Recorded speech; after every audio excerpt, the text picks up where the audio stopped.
좋아요, 구독! 네, 서울경제TV 증시8 조간브리핑 시간입니다. 서울경제신문에서 발행한 이슈 전해드리는데요. 첫 번째 소식부터 하나하나 짚어보겠습니다. 화면 살펴보시죠. 개인 투자자 다시 2차 전지에 베팅, 비투 5천억 이상 폭증. 네, 첫 번째 소식으로 준비했습니다. 신용거래 융자 잔액 17조 넘게 증가했고요. 코스닥에서만 보름 만에 3,900억 원이 넘게 상승했습니다. 글로벌 금리 인상 종료 인식이 확산되면서 개인 투자자는 산타랠리 기대에 투자를 확대하고 있고요. 반도체와 엔터주의 집중적인 매수세를 보여주고 있습니다. 네, 많은 분들께서 비투 하지만 비투의 정확한 뜻을 모르시는 분들도 계실 것 같아서 정리를 해봤습니다. 신용거래 융자, 즉 증권사에서 돈을 빌려서 주식을 사는 건데 강한 주가 상승이 예상될 때 개인이 신용거래 융자를 이용해 단기 투자에 나섭니다. 지금 내용 살펴보시면 신용거래 융자 잔액은 17조 넘게 상승했고요. 코스닥에서만 보름 만에 3,952억 원이 증가했습니다. 반도체와 엔터주 위주, 즉 내년도에 더욱더 실적이 좋을 섹터 위주로의 상승세가 보여졌고 집중적인 매수세도 확인이 되는데요. 글로벌 금리 인상 종료 인식 확산 속에 개인들의 산타랠리 기대, 투자가 확대되고 있다는 소식입니다. 지금 신용거래 융자 잔액 추이를 살펴보겠습니다. 11월 1일부터 11월 24일까지의 기준으로 그래프를 살펴볼 텐데요. 16조 원이던 신용거래 융자가 지금 거의 한 달도 안 되는 기간 동안에 17조까지 불어났습니다. 코스피, 코스닥 신용거래 융자 잔액 증가 상위 종목들도 한번 살펴보면요. 코스피 쪽에서는 포스코 퓨처엠이 347억 원, 종근당이 292억 원, 하이브가 283억 원, 삼성 SDI, LG 에너지 솔루션 순입니다. 즉 전반적으로 2차 전지와 반도체 그리고 엔터 쪽에 몰려지고 있는 그런 양상이 심화되고 있는데요. 네, 코스닥으로 넘어가서 살펴보시면 에코프로 BM이 233억, 하나마이크론 여기서 반도체 쪽 나왔네요. 206억, 포스코 DX도 185억 원으로 랭크가 됐고요. 에코프로 145억 원, YG엔터가 135억 원으로 이렇게 랭크가 됐습니다. 이렇게 신용거래가 증가하고 있는 이유 다시 한번 말씀드리면 이 시장에서 금리 인상 종료에 대한 인식이 확대되면서 신용거래 융자를 확대시키고 있다는 점이 골자인데 실제로 미 국채금리가 하락하면서 증시에 대한 기대감이 커지고 있습니다. 미 국채금리 최근 가파르게 상승했다가 또다시 주춤하는 양상이 보여지고 있는데요. 실제 미 국채금리 하락세에 미국과 국내 증시가 반등하고 있는 모습입니다. 연말까지 2,600선을 다시금 재탈환할 수 있다라는 기대감에 개인들의 매수세가 내년도 실적이 좋을 것으로 전망이 되는 실적 개선세가 기대가 되는 반도체와 엔터 그리고 아직도 많은 분들의 기대감을 갖고 있는 2차 전지 쪽으로 몰려지고 있고요. 지금 종합해보면 신용거래 융자 잔액 17조를 넘어섰습니다. 코스닥에서만 보름 만에 3,952억 원이 증가를 했고요. 반도체, 엔터주 위주의 집중 매수세가 보여지고 있습니다. 글로벌 금리 인상 종료 인식이 확산되고 있습니다. 개인들은 산타랠리 기대에 투자를 확대해 나가고 있으니까요. 12월 지금 유동성을 다시 한번 고려해 보시면 좋겠습니다. 네, 다음 소식으로 전해드립니다. 두 번째 소식인데요. 막내 날아오르자 에코프로 사형제 시총 51조로 쑥 올랐다. 지금 사실 7월에 고점을 찍고서부터 에코프로 BM을 필두로 2차 전지주 크게 하락세를 보여왔습니다. 상반기 내내 고공행진을 보여주다가 7월부터 뚝 떨어진 주가를 체감으로 확인하실 수가 있었을 텐데요. 다만 11월부터 공매도 전면 금지 조치로 인해서 다시금 매수세가 몰려들면서 오히려 변동성이 더 극화됐다라는 소식부터 전해드립니다. 11월 데뷔한 에코프로 머티 개인 매수에 상장 7거래일 만에 3배 이상 폭등을 알리면서 종가 형성했습니다. 시가총액도 8조 원을 훌쩍 넘겨서 코스피 40위권 안에 안착했다라는 이야기인데 지금 유가증권 시장에 신규 입성한 여러 가지 종목들 가운데 단연 에코프로 머티의 성적표가 가장 흥행하고 있습니다. 에코프로 머티리얼즈가 개인 투자자들의 순매수세에 힘입어 상장 후 7거래일 만에 3배 넘게 급등하고 있습니다. 시가총액도 8조 원을 훌쩍 넘겨서 코스피 40위권 안에 안착했는데요.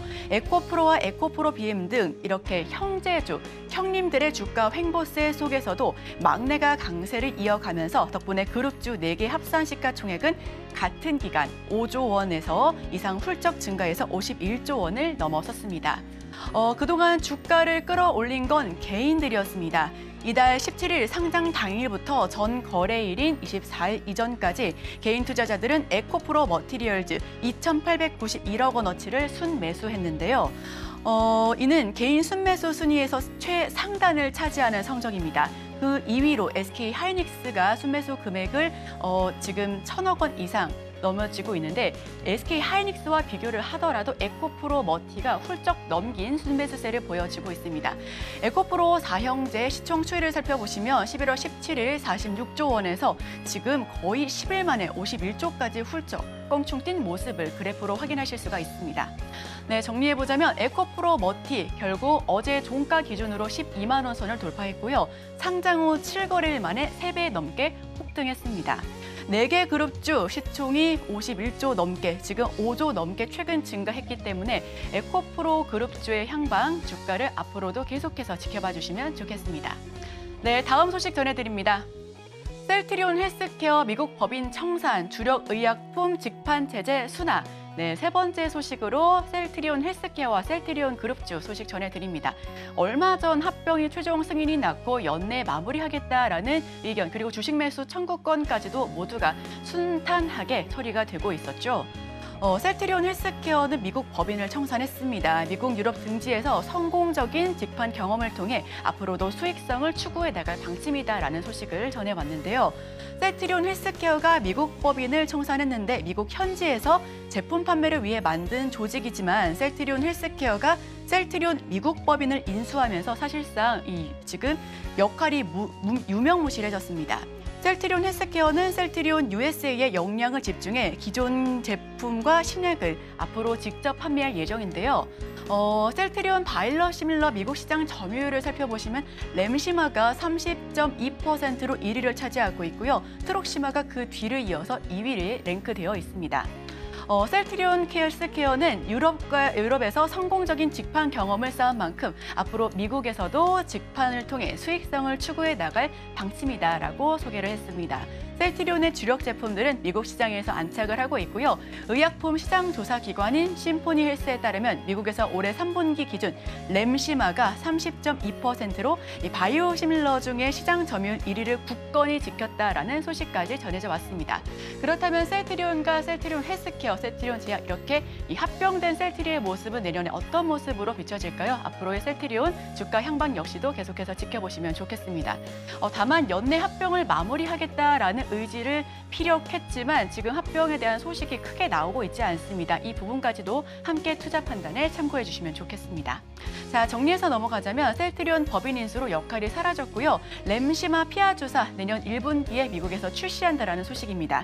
일시적인 비용 증가는 있겠지만 효율화를 기대할 수 있기 때문에 앞으로도 살펴보시면 좋겠습니다. 네, 다음 소식입니다. 중국 따돌린다. 업황 악화에도 과감한 베팅. 이번에는 LNF 소식을 전해드립니다. LNF, 테슬라와 양극재 공급 계약에 이어서 일본 미쓰비시와 차세대 음극재를 추진하겠다라는 소식을 전했는데요. 이 종합적인 소재 회사로 거듭나겠다라는 희망찬 소식 전해드립니다. 에코프로비엠 역시 대규모 증설의 속도를 내면서 이 중국과의 장기전에서 우위 선점에 투자에 앞장서겠다라는 소식인데 대구에 2조 원 넘게 투자했습니다. LNF가 총 2조 5,500억 원을 투자해 이 대구에 음극재와 양극재 신공장을 세운다라는 소식인데요. 기존에 생산했던 양극재에 이어서 음극재를 새로 생산해 2차 전지 종합 소재 회사로 도약하겠다라는 구상을 전했습니다. 중국과의 중장기 경쟁에서 승기를 잡기 위해 대규모 투자에 나선다라는 분석이 잇따르고 있는데 신규 고용 역시도 계속해서 이어지고 있고요. 신규 부지에는 주력 제품인 하이니켈 양극재뿐만 아니라 차세대 음극재, 중저가 배터리용 LFP 양극재 생산 시설에 들어갈 예정입니다. LNF는 이곳에 하이니켈 양극재 공장 2개를 동시에 열고 차세대 음극재 공장 역시도 특히 LFP 양극재 공장 2개 등 31만 톤 규모의 연간 생산 능력을 갖출 것을 계획하고 있습니다. 지금 LNF는 2000년 상장됐었죠. 2000년 설립이 됐고요. 2007년 니켈, 코발트, 망간 양극재 양상을 시작한 데 이어서 2019년 세계 최초로 니켈 비중이 90%인 하이니켈, 코발트, 망간, 알루미늄 양극재 개발에 성공했습니다. 현재 세계 최대 전기차 기업이 미국 테슬라의 양극재를 공급하고 있고요. 앞으로 계속해서 지금 이 부분 역시도 LNF 살펴봐 보시면 좋겠습니다. 자, 그럼 기사 요약하고 넘어가겠습니다. 테슬라와 양극재 공급 계약에 이어서 일본 미쓰비시와 차세대 임극재를 추진하고 있습니다. 에코프로 BM도 대규모 증설의 속도를 내고 있고요. 중국과의 장기전을 위해 투자를 진행한다라는 소식 전해드립니다. 자, 그럼 다음 소식으로 넘어갑니다. 삼성전자, 아까 강건우 앵커께서도 오프닝 멘트에서 이야기를 해주셨는데 첫 70년대생 사장이 탄생했습니다. 이 40대 부사장도 더 많아질 것이다 라는 의견이 모아지고 있고요.